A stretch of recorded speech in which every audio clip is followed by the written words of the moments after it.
A man is running, not jogging, not hurrying. Running, the way you run only once or twice in your whole life, when something is being taken from you and every second is a door closing. He shoves past a fish seller. He knocks a basket from a woman's arms and does not stop to apologize. He is a grown man, an important man, and he does not care who sees him sweat. His name is Jairus, and his little girl is dying. He is a ruler of the synagogue. That means he is the kind of man who is supposed to keep his distance from the traveling teacher. Everyone in his circle has started to whisper about. But there is a thing that happens to your dignity when your child stops eating, when her skin goes gray, when the physician quietly stops making promises. Your dignity becomes the cheapest thing you own. You would trade all of it. You would crawl. So when Jairus finds the teacher, he does not negotiate. He falls down in the dirt of a public street and begs. You know that feeling. Maybe not over a dying child, God willing, never that. But you know the moment when the thing you control turns out to be the thing you cannot control at all. The diagnosis, the phone call at 2 in the morning, the silence on the other end of the line. Hold on to that feeling, because over the next few minutes, you are going to watch one man walk straight into 3 of those moments. 3 deaths, each one worse than the last, and do something with them that nobody before or since has ever done twice. This is not a story about 3 miracles. This is not a story about magic. This is not a story about a man who got lucky 3 times. This is a story about a staircase. 3 deaths, in order, each one deeper, each one more hopeless than the one before. Until the final grave, the one with the stone and the smell and the 4 days, the one even his closest friends beg him not to open. We will get to that grave. But not yet. First, a little girl, and a word her father will never forget. While Jairus is still on his knees, a messenger pushes through the crowd. You can read the news on the man's face before he opens his mouth. Some news has a shape. The messenger says the words anyway. Your daughter is dead. Why trouble the teacher any further? Dead. The man ran as fast as a human body can run, and he was still too late by minutes. And here is where you would expect the story to end. This is the part where, in real life, the strong hand on the shoulder comes. The she's in a better place. The slow walk home to a house that has already started to fill with the sound of professional mourners. Because in that world, when someone with means lost a child, you hired people to wail. Flute players. Women who beat their chests for pay. By the time Jairus got home, the noise of grief was already a business in his front room. But before any of that, the teacher leans close to the shattered father and says 6 words that make no sense. Don't be afraid, just believe. Don't be afraid. His daughter is dead. What is left to believe? They walk to the house. The teacher takes only 3 men with him, and the mother and father. Everyone else he leaves at the door. And when he steps inside and tells the room full of weeping mourners that the child is not dead but only sleeping, they laugh at him. They laugh. One moment they are tearing their clothes in grief, and the next they are sneering at the carpenter, who clearly does not understand how death works. Here's what most people miss. He wasn't being poetic. All through these accounts, he keeps using one particular word for death. He calls it sleep. The Greek is koimao, to lie down and rest. It is such a deliberate choice that it left a fingerprint on your own language. The Greek word for a sleeping place is koimaterion. Say it slowly. That is the word we shortened, centuries later, into cemetery. To him, a graveyard was never a place of endings. It was a dormitory. A room full of people who had simply lain down for the night, waiting for someone to come and wake them. So he clears the room of everyone who laughed. He takes the dead girl by the hand, and a rabbi touching a corpse made him unclean. But he reaches out anyway, and he speaks 2 words in his own language, in Aramaic, the words Mark loved so much he refused to translate them out of the story. Talitha, koum. It is not a thunderclap. It is not a spell. It is the softest thing in the world. Talitha is a tiny tender word, little lamb, little girl. Koum means get up. It is exactly the voice you would use to wake a child on a school morning, your hand on her shoulder, the sun barely up. Little lamb, time to get up. And she does. Her eyes open. She sits up. She is 12 years old, and the first thing this teacher says, after raising her from the dead, is that someone should get her something to eat. Because to him, she was never a miracle to perform. She was a child who would be hungry when she woke. That is death number 1. A little girl gone only minutes. Wake her gently by the hand, in her own bedroom. Remember how easy this one was. Because the next time, he will not be in a house, and nobody will think to ask him for anything at all. Now, the town of Nain. Nain is a small town on the side of a hill, and there is only one way out of it, a single gate in the wall. Picture 2 crowds about to collide at that gate. One is coming up the road, the teacher and the people following him, loud with the energy of a man who has been healing and teaching all day. The other is coming down out of the town, and it is the quietest crowd in the world. It is a funeral. At the front, carried on an open wooden plank, is the body of a young man. And walking just behind him is his mother.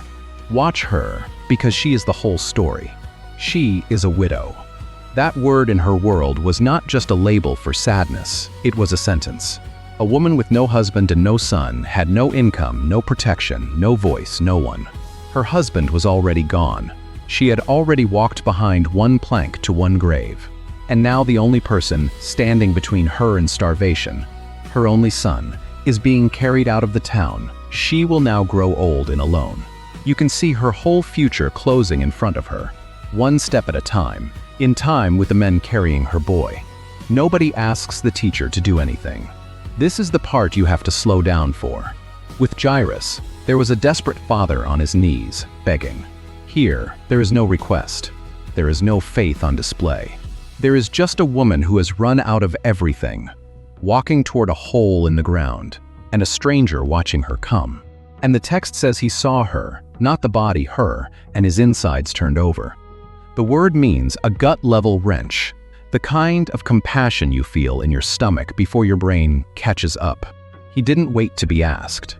He walked toward her and said 2 words that sound almost cruel until you understand who is saying them. Don't cry. You don't say that to a grieving mother. You would never say that. Unless you were about to remove the reason for the tears. Then he does something that makes the whole procession freeze. He walks up and touches the open bier, the plank the dead man is lying on. And every Jewish person in that crowd would have gasped. Because to touch the dead was to make yourself unclean, to take the contamination of death onto your own body. It was the one thing a holy man was supposed to avoid above all else. But it gets stranger. Notice the direction the uncleanness travels. Everywhere else in the world, death is the stronger thing. It spreads, it wins, it pulls the living down into it. Here, for the first time, it runs backward. He touches death, and death does not climb into him. Life climbs out of him and into the corpse. He is not made unclean by the dead man. The dead man is made alive by him. Young man, I say to you, get up. And the boy sits up on his own funeral plank and starts to talk. The next line is one of the gentlest in all of Scripture. It says Jesus gave him back to his mother. He didn't keep him. He didn't make a spectacle. He took a son who was being carried to a grave and placed him back into the arms of a woman who thought she had nothing left to live for. That is death number 2. Not minutes gone like the girl. This one was hours gone, already wrapped, already moving toward the tomb. And it was already too late, by every standard anyone there had ever known. Except now we have a pattern. Minutes, then hours. And somewhere, in a town called Bethany, a man is getting sick who will be 4 days too late. Now we come to the grave I told you about at the very beginning. The one with the stone. The one with the smell.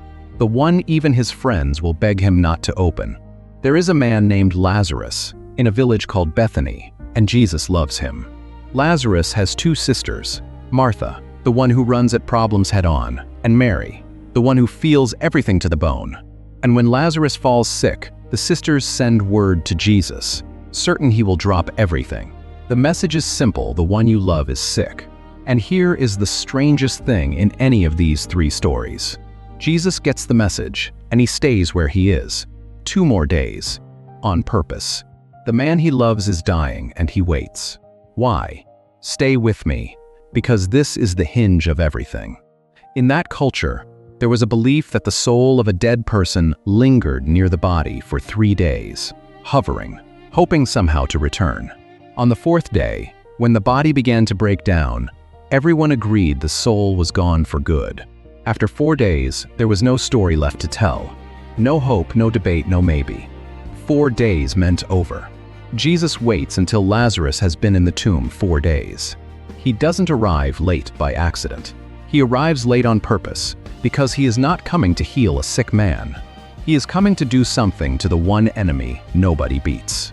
When he finally reaches the edge of Bethany, Martha comes running out to meet him, and her grief comes out as an accusation. Lord, if you had been here, my brother would not have died. You can hear the 4 days of "where were you" pressed into that one sentence.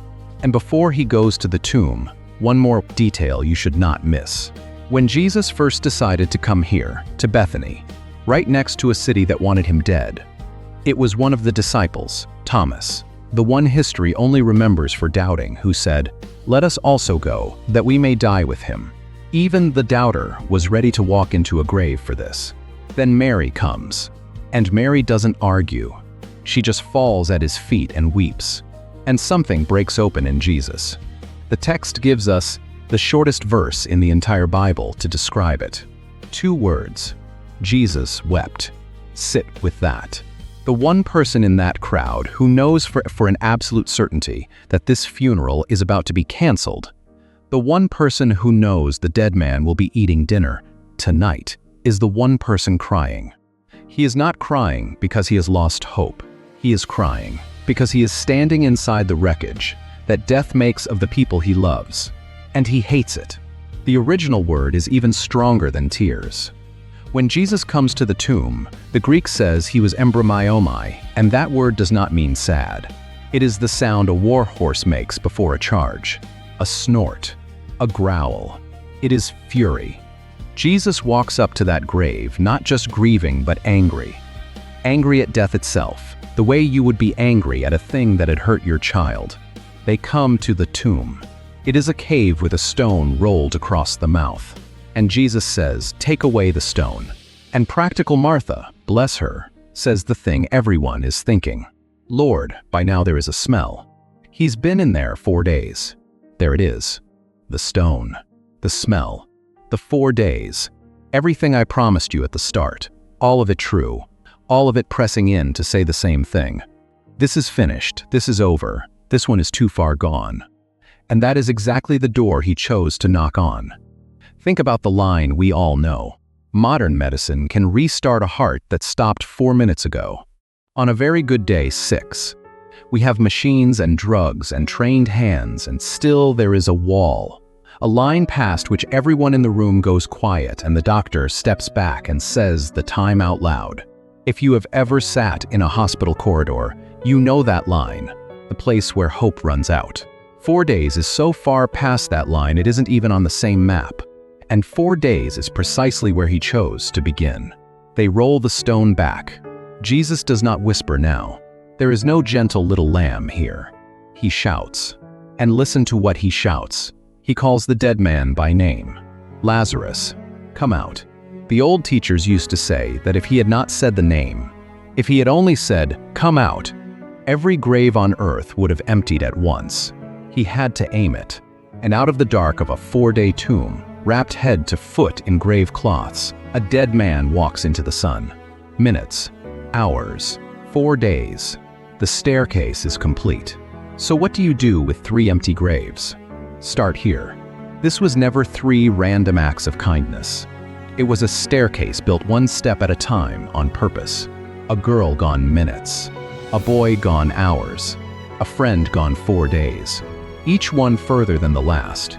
Each one more impossible than the last. As if someone were walking deeper and deeper into enemy territory to see how far back he could call a person. and finding no line he could not cross. That is the first thing. The pattern was deliberate. Here is the second thing, and this one is for you, personally. Whatever you are carrying that feels too far gone, the relationship 4 days dead, the prayer you stopped praying, the part of yourself you quietly buried and rolled a stone in front of. There is no such thing as too late with him.